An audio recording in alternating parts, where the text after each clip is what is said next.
The request, a hope for amicable separation. He thought it would be different, civil, respectful. Years washed away by a simple phrase, "We need to talk." He chose a neutral space, a quiet coffee shop they frequented in better times. Memories hung heavy in the air, a stark contrast to the words he was about to utter. "I want a divorce," he said, his voice catching slightly. He looked at her, searching for understanding, a shared recognition of their fractured foundation. He expected tears, maybe anger, but what he saw in her eyes was pure shock. It was the first sign that this wouldn't go as planned. The silence stretched, punctuated by the clinking of spoons against ceramic. Then, the dam broke. Divorce? Absolutely not. Her voice, usually soft-spoken, rose to a shriek. Her denial was swift, a wall erected against the unwelcome truth. "You're just stressed," she insisted, her voice laced with panic. "We can fix this. We always do." But fixing it had become a tired dance of apologies and empty promises. He was done dancing. "This isn't about fixing, it's about moving on," he stated, his voice firming with resolve. He saw the realization dawn in her eyes. This wasn't a fight she could win with her usual tactics. The shock morphed, twisting into something sharper, more dangerous. Tears welled in her eyes, blurring the anger simmering beneath. "How can you do this to me?" she choked out, her voice trembling with feigned vulnerability. The blame shifted, a familiar weapon wielded with practiced ease.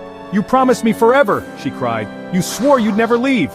He steeled himself against the guilt she tried to weave around him. He had heard it all before, the well-rehearsed script designed to manipulate and control. "Forever doesn't exist in a broken home," he stated, his voice weary but resolute. "We've both been unhappy for too long."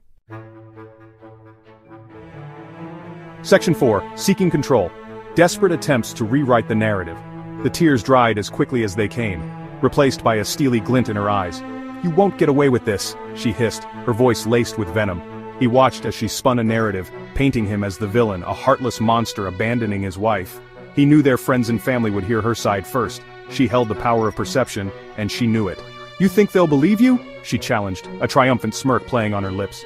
He felt a surge of anger. He had spent years tiptoeing around her volatility, trying to avoid these very explosions. But this time, he refused to be silenced.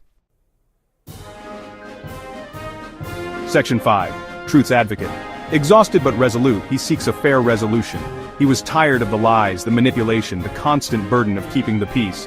"The truth always comes out," he stated, his voice calm but firm. He wouldn't engage in a public smear campaign. He wouldn't stoop to her level. He would fight for what was right, for a fair and equitable separation. He knew it wouldn't be easy. He knew there would be more battles, more tears, more attempts to twist the narrative. But for the first time in a long time, he felt a glimmer of hope. The hope of freedom, the hope of peace, the hope of finally reclaiming his own story.